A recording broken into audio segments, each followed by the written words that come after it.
Hello दोस्तों, स्वागत है आपका एवन क्लासेस में। मैं अमर श्रीवास्तव आपको फिजिक्स के लिए आज का टॉपिक लेकर आया हूँ, motion of A charge in uniform electric field. Uniform electric field का अर्थ होता है जहाँ पर भी हो एक समान इलेक्ट्रिक फील्ड की इंटेंसिटी हो उसे यूनिफॉर्म इलेक्ट्रिक फील्ड कहा जाता है। तो हम चर्चा करते हैं। तो हम दो प्लेट कंसीडर कर लेते हैं, एक जो है प्लस चार्ज से डिस्ट्रीब्यूटेड है और एक पे माइनस चार्ज डिस्ट्रीब्यूटेड है। तो अगर हम इलेक्ट्रिक फील्ड की इंटेंसिटी की बात करें तो इलेक्ट्रिक फील्ड की इंटेंसिटी की डायरेक्शन प्लस से माइनस की ओर होती है, जैसा कि हम लोग पिछली क्लासेस में पढ़ चुके हैं। तो ये रहा हमारा इलेक्ट्रिक फील्ड की डायरेक्शन। मान लेते हैं कोई एक चार्ज है प्लस क्यू चार्ज, जो इसमें इंटर कर रहा है हमारा यू वेलोसिटी से, और यह डायरेक्शन है इसके परपेंडिकुलर, यानी इलेक्ट्रिक फील्ड इंटेंसिटी के परपेंडिकुलर डायरेक्शन है हमारे चार्ज पार्टिकल के मोशन की। और हमें पता है कि अगर ये पॉजिटिव चार्ज है तो इसका जो इस पर लगने वाला जो फोर्स होगा वो इलेक्ट्रिक फील्ड की डायरेक्शन में एक्ट होगा, यानी कि इस पर ऊपर की ओर फोर्स कार्य करेगा। जैसे ये इंटर करता है इस इलेक्ट्रिक फील्ड में, इस पर अपवर्ड डायरेक्शन में फोर्स काम करने लगेगा। अब हमें पता है कि अगर किसी भी चार्ज पार्टिकल हो, चाहे कोई भी एक पार्टिकल हो, अगर उस पे फोर्स अप्लाई किया जाता है तो उसमें एक्सेलरेशन डेवलप हो जाता है, और वो एक्सेलरेशन की डायरेक्शन हमेशा फोर्स की डायरेक्शन में होती है। तो अगर हमारे पास देखा जाए यहाँ पे, तो इसकी जो हॉरिजॉन्टल वेलोसिटी है, यानी हॉरिजॉन्टल जो ये ट्रेवल करेगा, इस पर फोर्स का कोई इफेक्ट नहीं पड़ेगा, लेकिन जो फोर्स इसको ऊपर की ओर लगा रहा है इस पे एक्सेलरेशन का इफेक्ट होगा। और एक्सेलरेशन का जो इफेक्ट होगा ये वर्टिकल होगा, लेकिन हॉरिजॉन्टल पे कोई इफेक्ट नहीं पड़ेगा। तो हमें क्या प्राप्त होगा? हमें प्राप्त होगा कि इसका जो y होगा डिस्प्लेसमेंट, y डायरेक्शन में यानी अपवर्ड डायरेक्शन में जो डिस्प्लेसमेंट होगा उसमें एक्सेलरेटेड होगा मोशन, और जो हॉरिजॉन्टल मोशन होगा यानी x कंपोनेंट जो होगा उस पे कोई फोर्स एक्ट नहीं करेगा। यानी कि सिंपल सा कंपोनेंट ये होगा हमारा, जो x होगा distance equals horizontal speed into time. अगर हम x की बात करें तो हम इसको यहाँ पे ये रख सकते हैं। अब बात करते हैं हम y की, कि y क्या होगा। तो y एक डिस्प्लेसमेंट ऐसा हुआ जिसमें एक्सेलरेशन भी होगा। तो हम क्या करेंगे यहाँ पे, हम यहाँ पर एक कंपोनेंट अप्लाई करेंगे जहाँ पे हम इनिशियल वेलोसिटी की बात करेंगे, फाइनल वेलोसिटी की बात करेंगे, डिस्प्लेसमेंट की बात करेंगे और टाइम की बात करेंगे और एक्सेलरेशन की बात करेंगे। तो पहले चर्चा कर लेते हैं एक्सेलरेशन क्या होगा इसका। तो मान लेते हैं कि इसका इलेक्ट्रिक फील्ड इंटेंसिटी है E और इसका जो चार्ज है वो है Q। तो इस पे लगने वाला जो फोर्स होगा वो होगा E इंटू Q, जहाँ E है इलेक्ट्रिक फील्ड की इंटेंसिटी, Q है चार्ज।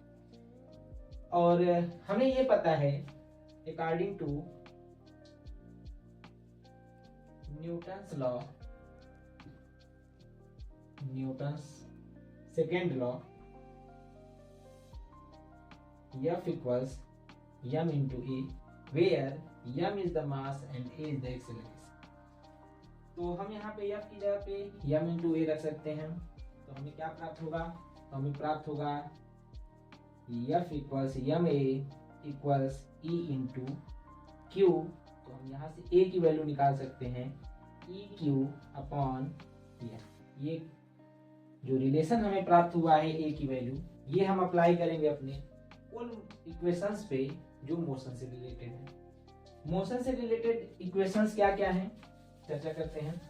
तो हमारे पास तीन रिलेशंस हैं। पहला है हमारा v equals u plus A T, second है s equals U T plus half A T square, और थर्ड है 2as equals v square minus u square. तो हमें केवल इस इक्वेशन से ही मतलब है, हमको यहीं से हमको सारे रिलेशन प्राप्त हो जाएंगे। तो यस क्या है हमारा?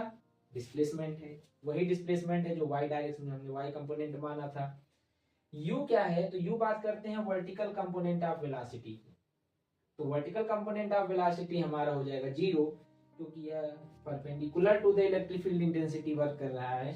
तो vertical component of velocity will be 0। तो हम यहाँ पर इस इक्वेशन में, जो सेकेंड इक्वेशन है हमारा, उस इक्वेशन में u की वैल्यू रखेंगे 0, a की वैल्यू रखेंगे जो हमको यहाँ पे प्राप्त हुई है EQ/m, और t की वैल्यू हम रखेंगे वो जो हमें यक्स से प्राप्त हुआ था, जहाँ हमने लिखा था x equal u into T. तो यहाँ से हम लोग t की जगह पे रखेंगे x/u, जहाँ u है हॉरिजॉन्टल कंपोनेंट या हॉरिजॉन्टल वेलोसिटी। तो हम t की जगह पे रखेंगे x/u। तो शुरू करते हैं। और यस की जगह पे हमको रखना है y, क्योंकि y डिस्प्लेसमेंट हो रहा है। तो हम क्या करेंगे, यस की जगह पे रखेंगे y। तो y इक्वल्स होगा u यानी इनिशियल वेलोसिटी वर्टिकल कंपोनेंट, जो कि होगा 0 इंटू टी की वैल्यू हमको रखना है x/u प्लस हाफ, और a की जगह पे हमें रखना है EQ/m। तो एक जगह पे रखेंगे EQ/m इंटू टी स्क्वायर। तो टी की जगह पे हमको मिला है x/u, तो हम x/u का होल स्क्वायर कर देंगे, हो जाएगा x²/u²। तो जो हमें अगला लाइन प्राप्त होगा वो क्या होगा, y इक्वल्स हाफ EQ/mu²x²। अब चर्चा करने का विषय ये है कि यहाँ E क्या है, एक यूनिफॉर्म इलेक्ट्रिक फील्ड है, Q क्या है, एक चार्ज है इसका, m है उसका मास, और u है इनिशियल वेलोसिटी। तो हम अगर देखें तो ये सभी चीजें कांस्टेंट्स हैं। तो कांस्टेंट को अगर हम यहाँ पे c मान लें तो हमें क्या रिलेशन प्राप्त होगा, हमें रिलेशन प्राप्त होगा y इक्वल्स cx², जो कि एक पैराबोला का इक्वेशन होता है। अब इससे क्या पता चलता है कि जो हमारा चार्ज है जब वह एक्सटर्नल इलेक्ट्रिक फील्ड में इंटर करता है तो वह एक पैराबोलिक पथ पर मोशन करता है, यानी कि इसका जो मोशन का पथ होगा वो इस तरीके से पैराबोलिक होगा। और ये हमें पता चलता है इससे, इस रिलेशन से जो यहाँ पर हमें प्राप्त हुई। अगर हम बात करें कि ये जो प्लेट है, यहाँ पे जो x है वो लेंथ ऑफ प्लेट है, और y the separation between plates. अगर हम लोग कहें इसी इक्वेशन में जो हमको यहाँ पे प्राप्त हुआ है रिलेशन, मैं इसे दोबारा लिख देता हूँ। जो हमें रिलेशन प्राप्त हुआ है y equals 1/2 EQ/mu² into x²।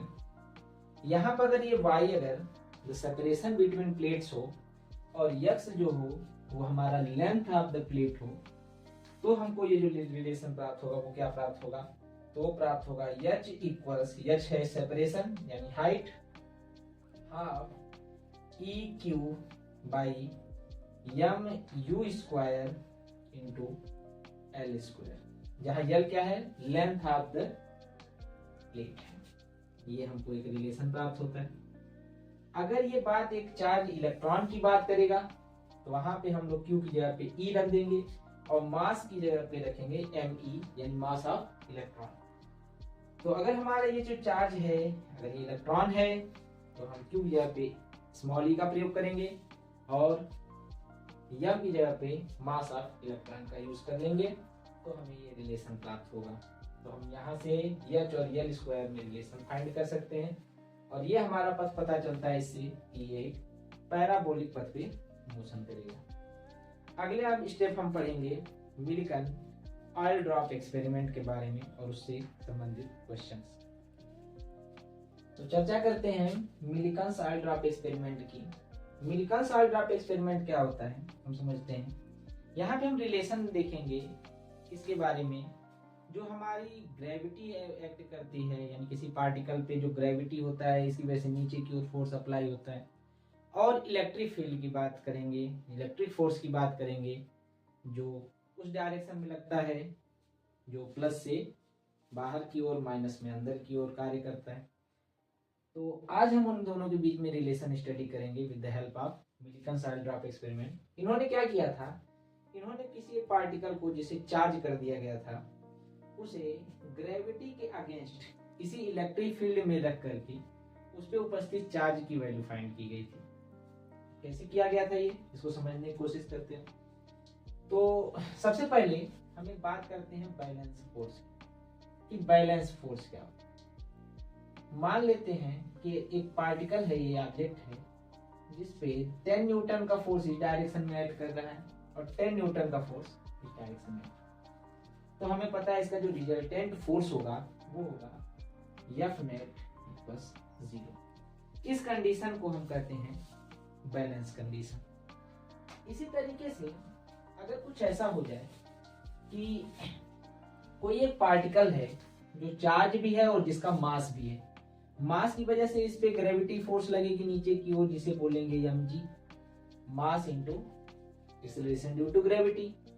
अगर इसको बैलेंस करने के लिए अगर हम चाहते हैं कि ये यहीं पर रुका हुआ हो यानी स्थिर हो जाए, हवा में अगर रुक जाए, जैसे हवा में अगर कोई चार्ज पार्टिकल अगर रुक गया है, इसका मतलब वह ग्रेविटी की ओर जो लगने वाला फोर्स है उसके अपोज में भी एक फोर्स एक्ट कर रहा है जो उसको बैलेंस करने की कोशिश कर रहा है। तो बैलेंस करने की जो कोशिश कर रहा है उसे हम समझते हैं कि वह इलेक्ट्रिक फोर्स है। तो इलेक्ट्रिक फोर्स को कैसे डिनोट किया जाता है, E into Q, electric field की इंटेंसिटी इंटू चार्ज। अगर हम देखते हैं कि ये दोनों एक दूसरे को बैलेंस कर रहे हैं, इसका अर्थ क्या होता है कि जो F नेट होगा वो हो जाएगा 0। अब F नेट क्या होगा, F नेट होगा mg minus E into Q. Question है कि माइनस क्यों किया गया है, तो माइनस इसलिए किया गया है क्योंकि mg और EQ की डायरेक्शन अपोजिट है एक दूसरे की, तो बीच में माइनस साइन का प्रयोग करेंगे तो F नेट हमारा प्राप्त होगा 0। तो अगर हम देखते हैं यहाँ से रिलेशन तो हमें प्राप्त होता है E into Q equals mg, और हम यहाँ से बात कर सकते हैं Q की वैल्यू, तो Q इक्वल्स हो जाएगा mg अपॉन E। यहाँ से हम लोग चार्ज पार्टिकल की बात कर सकते हैं कि किसी भी उस पर कितना चार्ज उपस्थित होगा। बात करें अगर हम m की, और अगर हम उसको ऑयल ड्रॉप के रूप में कंसीडर करें, तो हमें पता है कि कोई भी ड्रॉप अगर होता है तो वह लगभग स्फीयर के शेप का होता है। और स्फीयर क्या होता है, स्फीयर का जो हमारा डेंसिटी होता है, अगर हम डेंसिटी की बात करें जिसे रो से रिप्रेजेंट करते हैं, ये डेंसिटी बराबर होता है मास अपॉन वॉल्यूम। और अगर हमें मास नहीं पता है लेकिन डेंसिटी पता हो और वॉल्यूम पता हो तो हम मास पता कर सकते हैं। यहाँ से इस रिलेशन से हम मास की वैल्यू रख सकते हैं रो इंटू वी, जहाँ वी है वॉल्यूम और रो है डेंसिटी। तो चूंकि कोई भी पार्टिकल होता है, कोई भी मैटर होता है, उसका डेंसिटी लगभग कांस्टेंट होता है। तो यहाँ पर हम m की जगह पे रो इंटू वी रख सकते हैं। तो हमें रिलेशन क्या मिलेगा, अगला हमें रिलेशन मिलेगा Q इक्वल्स m की जगह पे लिखेंगे रो v into Q upon P। एक रिलेशन हमें ये प्राप्त होता है।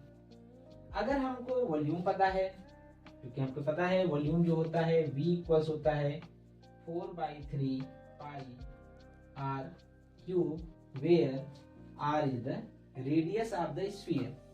तो हम v की जगह पे ये भी पुट कर सकते हैं यहाँ पे, तो हमको एक और रिलेशन मिलेगा यहाँ से q की वैल्यू। क्या प्राप्त होगा q की वैल्यू, तो प्राप्त होगा rho into 4/3 pi r cube into Q upon e। यहाँ से q इक्वल्स प्राप्त होगा 4/3 पाई रो r cube Q upon e। एक और ये रिलेशन हमें प्राप्त होगा। तो इस तरीके से अगर हम बात करें कि अगर रो दिया गया है, चार्ज दिया गया है, तो हम रेडियस फाइंड कर सकते हैं। और कोई भी चीजें अगर इसमें से कोई मिसिंग है जिसकी वैल्यू हमको नहीं पता है तो हम यहाँ से प्राप्त कर सकते हैं, इस रिलेशन से प्राप्त कर सकते हैं, इस रिलेशन से प्राप्त कर सकते हैं। तो इस तरीके से हम मिलिकन्स ऑयल ड्रॉप एक्सपेरिमेंट का प्रयोग करते हैं। आगे हम चर्चा करेंगे कुछ क्वेश्चंस के बारे में जो इलेक्ट्रोस्टैटिक्स के क्वेश्चंस होते हैं और बार बार लगभग फ्रिक्वेंटली पूछे जाते हैं और एनसीईआरटी में भी गिवन है, तो हम इसकी चर्चा करेंगे।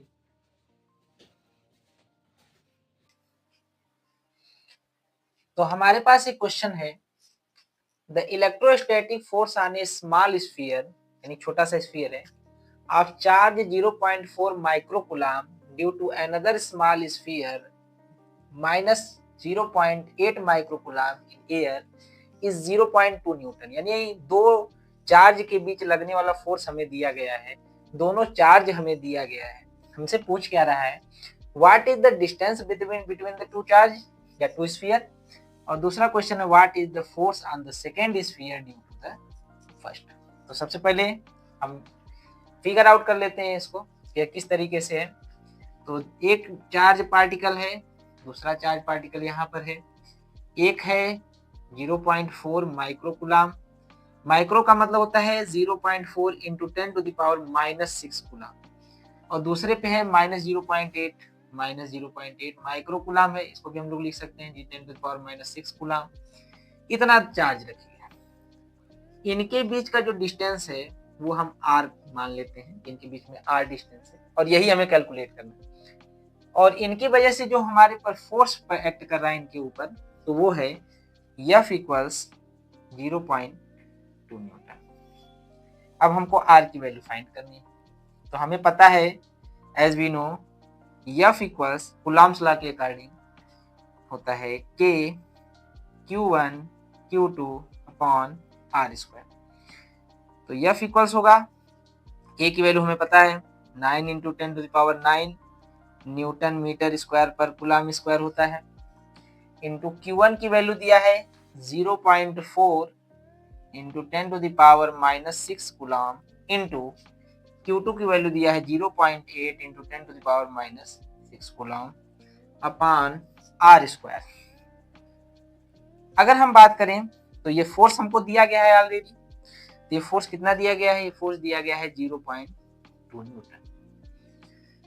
तो हमको जो भी यहाँ पे वैल्यूज हैं उसको हम सॉल्व करने की कोशिश करते हैं। तो सबसे पहले हम इसको डिवाइड कर देते हैं, ये 0.2 है, ये 0.8 है, तो ये सीधे सीधे हो जाएगा 4 और ये हो जाएगा 1, और आर स्क्वायर इधर मल्टीप्लाई हो जाएगा, तो ये हो जाएगा r square equals 9 into 10 to the power 9 into 0.4 into 10 to the power, ये -6 और ये -6 हो जाएगा -12 इंटू 10 इंटू 4। तो हमें आर स्क्वायर बराबर क्या प्राप्त होता है, 9 इंटू, इसको हम लोग लिख सकते हैं 4 इंटू 10 टू द पावर -13 लिख सकते हैं। तो ये जाएगा 9 into 10 to the power 9 into 4 into 10 to the power -13 into 4। तो ये हमें प्राप्त होगा 9 into 4 into 4 into 10 to the power -4, ये आर स्क्वायर की वैल्यू। तो जो r की वैल्यू होगी हमको पता है, इसका स्क्वायर रूट ले लेंगे। तो 9 का स्क्वायर रूट होगा 3 इंटू 4 का होगा 2 इंटू 4 का होगा 2 इंटू 10 टू द पावर -4 का स्क्वायर रूट होगा -2 मीटर। तो आंसर होगा हमारे पास 3 into 2 6, 6 into 2 12 into 10 to the power -2 metre. इसे हम और क्या लिख सकते हैं, 12 सेंटीमीटर। यानी उन दोनों चार्ज के बीच की जो डिस्टेंस है वो है 12 सेंटीमीटर। और भी एक क्वेश्चन हम सॉल्व करते हैं, देखते हैं यहाँ पे न्यूटन्स लॉ को हम या कूलॉम्स लॉ को किस तरीके से इम्प्लीमेंट करते हैं। तो क्वेश्चन हमारे पास है 4 point charges QA equals 2 microcoulomb, QB equals -5 microcoulomb, QC equals 2 microcoulomb and QD equals -5 microcoulomb are located at the corners of a square ABCD square of side 10 centimeter, यानी इसकी साइड जो है 10 centimetre है। What is the force on the charge of 1 microcoulomb placed at the center of the square? यानी कि एक centre पे, centre कहाँ होता है, जहाँ पे डायगोनल से कट करते हैं स्क्वायर के, तो उस सेंटर पे एक चार्ज रखा हुआ है 1 माइक्रोकूलम का, तो उस पर लगने वाले फोर्स की वैल्यू हमें फाइंड करनी है। तो सिंपल सा फंडामेंटल हम अप्लाई करेंगे यहाँ पे, बहुत इजी है ये, शायद हमको कुछ चीजों की जरूरत भी ना पड़े। तो सबसे पहले हम बात करते हैं कि ये जो 1 माइक्रोकुलाम है और -5 माइक्रोकुलाम है, इसकी वजह से यहाँ पे कौन सा फोर्स एक्ट होगा।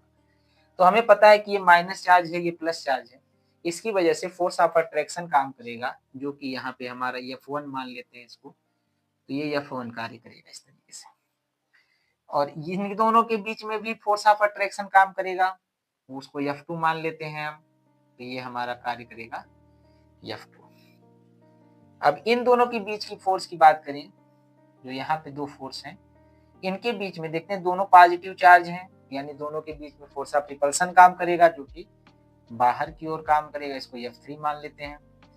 और एक फोर्स लगेगा इन दोनों की वजह से जो इस डायरेक्शन में होगा, उसे F4 मान लेते हैं।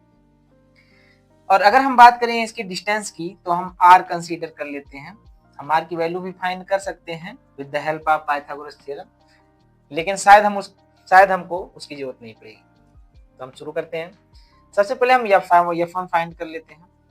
तो F1 क्या होगा, तो F1 की वैल्यू होगी K Q1 Q2 it's mean 1 into 10⁻⁻�6, इसको माइक्रो को अगर हम लोग कुलाम में बदलेंगे, माइक्रो कुलाम को, इंटू 5 इंटू 10⁻⁻6 अपॉन R²। तो हम लिख सकते हैं 5 K into 10⁻⁻12 upon R²। F1 F2 क्या होगा, F2 है इन दोनों के बीच लगने वाला फोर्स, सेम वैल्यू होगी 5K इंटू 10⁻12 अपॉन R²। लेकिन बात करें इन दोनों फोर्स के रिजल्टेंट की, तो दोनों की वैल्यू सेम है बट डायरेक्शन अपोजिट है। तो इनका जो इन दोनों फोर्स का जो रिजल्टेंट होगा, इन F1 का और F2 का जो रिजल्टेंट होगा, वो होगा 0, यानी F12 का जो रिजल्टेंट होगा वो हो जाएगा 0। अब हम बात करते हैं इन दोनों के लिए F3 और F4 की। तो जो F3 की वैल्यू है, यहाँ पे हम दोनों का रिजल्टेंट हमें प्राप्त हुआ है 0। F3 की जो वैल्यू है वो क्या होगी, तो वैसे ही वो भी लगेगा K इंटू Q1 Q2। तो Q1 है हमारा यहाँ से, ये है हमारा, तो 2 into 10⁻⁻6 into 1 into 10⁻⁻6 upon R²। तो हमें प्राप्त होगा 2K इंटू 10⁻⁻12 अपॉन R²। इसी तरीके से F4 भी फाइंड होगा हमको, K into 2K into 10⁻⁻12 upon R²। अब बात करते हैं कि इनके डायरेक्शन की, तो ये भी एक दूसरे के अपोजिट में है, तो इनका रिजल्टेंट भी हमको प्राप्त होगा 0। तो चारों फोर्स का जो हमें रिजल्टेंट प्राप्त हो रहा है वो हमें प्राप्त होगा 0 + 0 = 0। तो F नेट कार्य करेगा हमारा 0। हमें इसमें 10 सेंटीमीटर को सॉल्व करने की जरूरत भी नहीं पड़ी, आसानी से सॉल्व हो गया। हम कर भी सकते हैं, R की वैल्यू फाइंड करके हम लोग रख भी सकते हैं, लेकिन यहाँ पे इसकी जरूरत नहीं पड़ी। फिर मिलेंगे आपसे, और भी क्वेश्चंस लेकर आएंगे इलेक्ट्रोस्टैटिक्स के और गॉस थ्योरम्स के और डायपोल्स के। तब तक के लिए बने रहिए हमारे वीडियो में। धन्यवाद।